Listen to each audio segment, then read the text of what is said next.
I'm excited to be here today with Elizabeth Cottrell. She wrote the beautiful book Heartspoken. If you don't know about that, then you need to. But before we get started, Elizabeth, just tell us a little bit about yourself. Thank you so much, Vicki. I am a Virginia country girl. Grew up on a cattle farm in Virginia and now live in the Shenandoah Valley of Virginia with my retired husband. And writing was something I've done all my life just as a technical writer, but I've enjoyed in semi retirement getting into other kinds of writing. But I have been fascinated with your journey, Vicki, because I have had to help my mother and father downsize twice. Once to go from a home to an apartment, and another to go from a big apartment to a little apartment.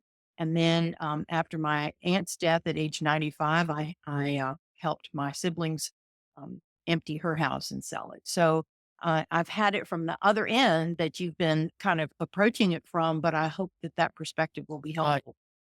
I'm sure it will. I think this is something we don't tend to think of until we get close to that situation or we may be even in that situation. But first, let me define what I mean by legacy decluttering, which also includes legacy organizing. And for me, these are ways of clearing out clutter and organizing through the lens of preservation.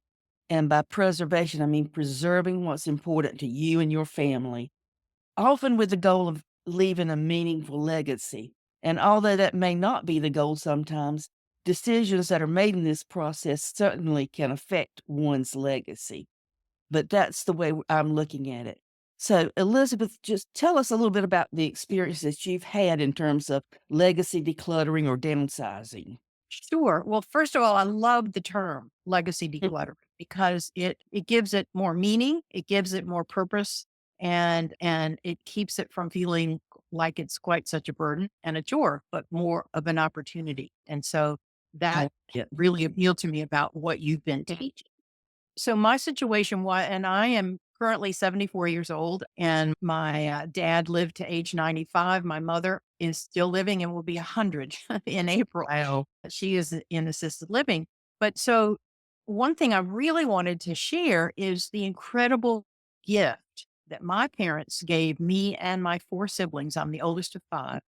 The gift that they gave us in being proactive about their own downsizing and their own decluttering. They made a decision on their own. They put a deposit down at this wonderful retirement community, and they basically just told us that's what they were going to do. And then the process, they had time because the building that they were going to be moving into was being built. So they had a lot of time to plan. And that planning really served them well and served us well over that period of time. One of the small things that I did was mom had a floor plan of the apartment they were moving into. And I went over to their house and measured the main pieces of furniture they thought they wanted to take. And we created a to scale template where she could literally move the chair and move the sofa and move the table around on the floor plan that she had. And that really helped. The other thing that was very nice that most people do not have available to them is they did not sell their house right away. And so for a year or two before they sold the house, they could go back and forth and they could say, oh, well, this table was too big for the apartment. So we're not Mhm. going to do that. But then when it was time to sell the house and get the things out of the house, my mother really was she went through and put notes on things and to some extent identified things that she wanted us to know about. Now, that's never a perfect process. And so what she did after they took everything they wanted the five of us to come over one whole weekend and identify what we wanted. Mhm. And they fortunately did not participate in that process. She thought it would be too hard and it would have been hard for us too. So they stayed away while we did that, the five of us, and we decided to do it without spouses too. So the five of us went through the house and had a little game that we played. It was sort of like an auction. We called it using estate bucks. But basically, we just decided what each of us wanted. And then at the end of the weekend, there were a lot of things that we divided into two additional piles. One was for goodwill, and one was for to throw away. So the process was not perfect. And one thing I particularly wanted to share was that the mistake that we made, my siblings and I, in thinking that everything that was left had some meaning to my parents. And so we would look at something and it might not be something we'd want, but we would think, oh, they're going to have their feelings hurt if we don't take that. Well, we did that to some extent. And about 2 months later, my mother came to visit me at my house and saw something that had come from their home. And she looked at it and she said, "Oh, we got that for a wedding present. I never did like it." So It's like, that was a lesson about communication, yeah, to the extent that when you are downsizing for the benefit of your children, if there is something that would hurt your feelings if they didn't keep, please let them know and let them know why. I mean, they can decide later what to do with that, but if we can't read each other's minds. So that was important. So then there still were some things that we did not choose that we found out later they had been disappointed about. So there again, had they communicated that to us, we would have been, we would have been a little bit more sensitive to it. But so my the big message is just start early, and it really is a gift to your children. that is amazing because by them starting that early, you had a chance to think through the process. And even then, you can't always anticipate some of the things that are going to happen, can you? So, like communicating and knowing whether they go- they would really want you to have this or not have that, that can be very sensitive area. It really can, and it can be done in different ways. I have a friend who's doing it herself now for her children, and she is putting either sticky notes or little pieces of paper inside a vase or a cup or whatever. If it's something that has value, because a lot of times we don't know whether it's not just sentimental value. We may not know if that piece of art was spent a lot of money for, or if they had some story behind it. So it really, and it's very, I was very fortunate, but a grown child can be proactive themselves and help their parents go through a room and have them talk and have a recorder on or a video camera or whatever, and just have them tell you what's what. I think that's difficult for a lot of people, especially when their parents are still living. It's like saying, well, I know you're going to die, so let's take care of this. Good point. And, Very and good. I mean, you don't even, a lot of people don't even want to think about their own mortality and taking steps to make sure that they do some of these things. But when it comes to your parents, especially, and I know that's the way I felt too while my parents were still alive. And since they did not do any of this, we've had to go through the process ourselves. It does make it harder because they've left everything. You don't know what, well, my mother-in-law did leave some of her wishes and left specific things to specific people, but my mother did not. So we had to decide all of that ourselves while we were probably still grieving, so that makes it harder So too. yeah, it really does. On the flip side, another thing that's kind of tricky sometimes, my parents often, well, my mother even now will say, "There's anything here you want, just tell Mhm. me or take it or Yes. whatever." Well, when you've got four other siblings, you're a little reluctant to do that, because you don't want to feel like it's being unfair to somebody else. So there again, communication. There was something I wanted, nobody else wanted it. Or if they did, we had a lot of back and forth. For instance, there was something that I thought I wanted and I started bidding on it. It was my father's silver ice bucket. And yet my sister and I and very quickly realized that the three sons, our three brothers, because it was dad's, that they wanted it. And so we just immediately stopped bidding on it. Mhm. Well, one of my brothers did take it home. And don't you know, he gave it to me for Christmas the following year. Oh, wow. That was so sweet, and of course, I'll Yeah. see that he gets it back eventually. You recognize how important it was to you too. Yeah, But that exactly. obviously, you worked out a system that worked for all of you, and you were respectful of each other's feelings. Sometimes it doesn't always happen that way. A lot of times there can be bad feelings, and it creates a bad situation for everybody. Yes. So, were there any items that you felt were particularly difficult to part with, or It looks like that y'all had a chance to take care of all of that. Yeah, Or we really did. I think, and it was a little easier for us because this home was not the home we had grown up in. And so we didn't have those pieces associated with our childhood so much. But in many cases, and this was one of the lovely parts of that weekend, is that we did have memories around certain things and we would tell each other stories. Oh, because there's 10 years difference between me and my younger sister with three siblings in the middle. So wow. the two younger ones almost had a different childhood than I did.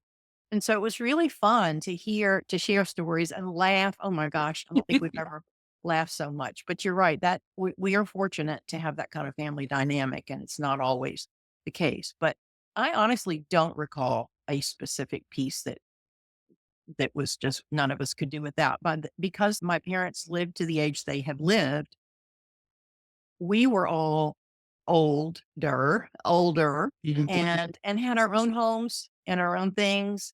And so none of us was in need or anything like that. So it was just a very pleasant process for the most part. That's wonderful. Were there some things that had specific meanings for you, and your siblings? Of course, there could have been some things that had more meaning to you than some of the younger ones, perhaps, or vice versa. Did that Yeah. anything like that happen? Well, the ice bucket was one good example. We all associated that ice bucket with Daddy's evening cocktail, and he had it always had it set up in a certain place, and so that was one thing that we all had nice memories about. And then I would say the girls, my sister and I, probably gravitated towards our mother's jewelry more than the boys would have, but I don't have any recollections of a real standout. How was going through this process of decluttering or downsizing? Was it emotionally or practically challenging for either you or your parents or your siblings?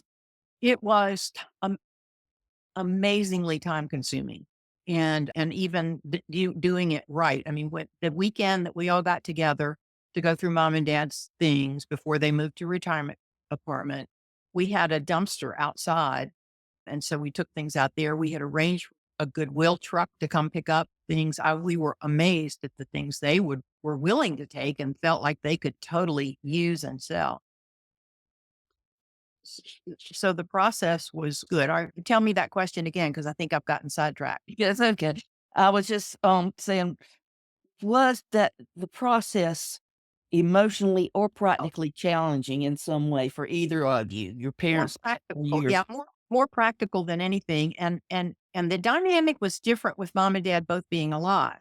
Mhm. And they did come over at the end of the weekend to see what was left, sort of, and were very curious about what we had chosen. So we were worried about that. Right. So my parents were strong people and strong parents, and we cared a lot what they thought and didn't want them to disapprove of our decisions. But so there was a little bit of emotion around things that when there were a couple things that more than one person wanted. But again, we felt we navigated that very well, and so Mhm.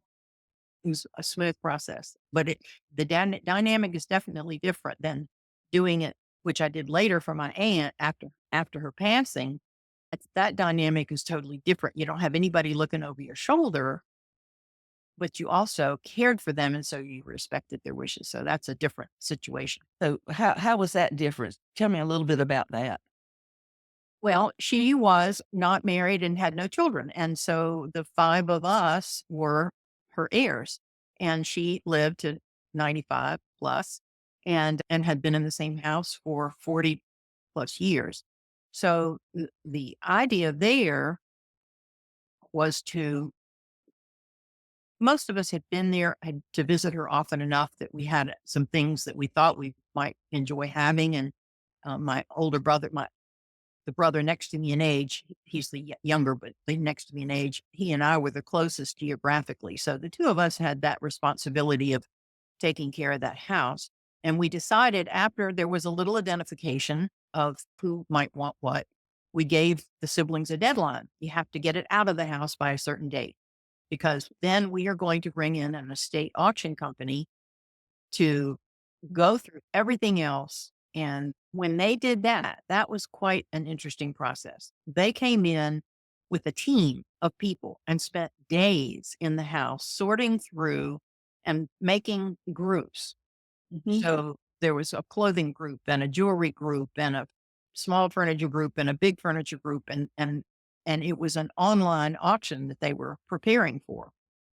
And the biggest mistake that we made, I thought that I had gotten all of my aunt's jewelry because I had emptied her jewelry chest. Well, when the auction went up, all of a sudden we see pieces of jewelry that were pretty darn valuable that we didn't recognize, had never seen before. And so I would suggest if anybody uses an auction company to make sure that you have gone through every drawer, every closet, Mhm. and gotten out what you want to get out, that you want to make sure it doesn't get away. Uh, So, in dealing with that process, would you recommend that to people? I mean, how well did it all turn out for you? it did not turn out well for us, but that was by virtue of the company. The person was somebody that my aunt had known. She was elderly herself, and we don't think that it was done in an efficient way. And by that I mean we had agreed to a percent of the auction plus expenses. Well, her expenses ended up being way more than it should have been. So you just got to kind of pay attention to your contract, look into the person or the people and get some testimonials, recommendations. But as far as the efficiency of the process, we couldn't have done it on our own. There are 5 of us all over the United States. There's just no way that we had time in our life to do what they did for us. So, So that yes, was your best option at the time to it was deal the with best it. option at the time, and I would do it again. I just wouldn't do it with the same company. Well, it's hard to tell ahead of time unless you have somebody that's been through it and knows that company well enough to know, what to expect from them. I mean, especially if you're just doing it the first time yourself. Well, and these people had a good reputation from years ago, but they just weren't shouldn't have still been doing it. But Right. it was okay. No awful things. You always have to prepare for surprises, though. We Yes. ended up real finding out once we took up rugs and furniture and things like that, there were areas of the floors that had rotted because of some moisture, a leak in the roof that we didn't know about. So you have to always be prepared for unpleasant surprises. Well, you've already given a lot of good advice, but thinking about the whole things that you've been through, what advice would you give to other people who are considering downsizing or decluttering their homes in this way? My advice is do it now. Don't wait because it doesn't have to be an overwhelming process if you do a little bit at a time, and that depends on your personality. You can do a shelf at a time, a closet at a time, a room at a time. The experience that I went through with my mother and father and aunt made me more committed to doing it myself so that my daughter doesn't have that Mhm. burden. And even my husband, if he always teases me that he's going to go first, but you don't know, of course. And That's so right. there's in our household, there are things that he does and things that I do.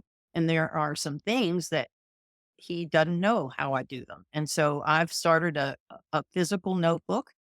It's got, a list of, attorney and CPA and all the and bank account numbers and passcodes. Now the whole passcode thing is such a bugaboo. So it's good to allow yourself plenty of time so that when the time comes, you're not rushed or panicked. Exactly. And the way things have changed, there's so many things that you didn't realize that you need to take care of. Well, are there any resources, tools, strategies that you found particularly helpful in going through all of Gosh, it? thought you were going to ask. Hang on, I'm going to turn around and grab something. Okay. This is the notebook that Yes. I started. Here it is. This is a book called Everything You Own to Leave the Legacy You Want. And it's I've read by that book.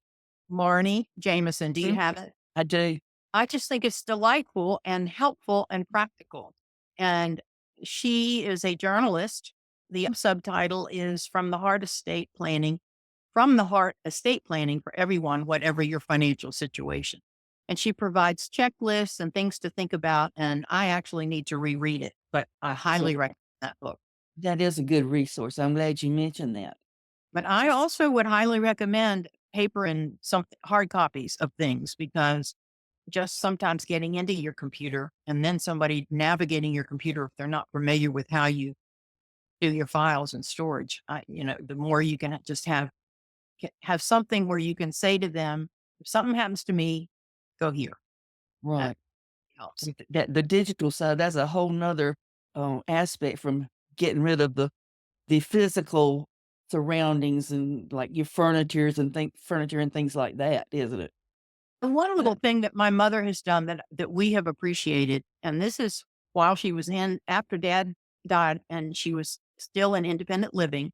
And now even that she's in assisted living, which is a much smaller place, the community where she lives has a what they call the resale shop where you can donate things that you don't need anymore and they sell it and the money actually goes to for two purposes to help to for the employees, but it also goes towards a fund that helps people if they run out of money before they die to live in this facility.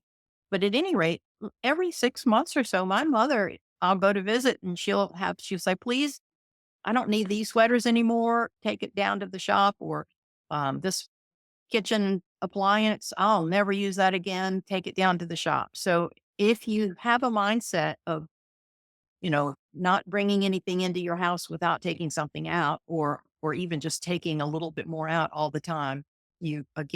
It's surprising when people give you gifts, things just accumulate faster than you realize. So think of it as an ongoing process. Right. So first, what's been the most rewarding part of helping your relatives downsize? Oh, just knowing that their peace of mind, it has been aided a lot. And certainly our own peace of mind and knowing whatever we do now is something we don't have to do later. And if you could summarize your journey in one piece of wisdom, Do it now. Don't wait. and that's exactly what another person that I've talked to did. Well, your story is a beautiful case study of how important it is to do things ahead of time and how that can help. I think what you said a while ago about your mother saying, well, I don't need this anymore. That mindset that you start developing continues on to help you manage other things. Uh, Exactly. Beautiful. Thank you so much, Elizabeth. Glad to have the conversation.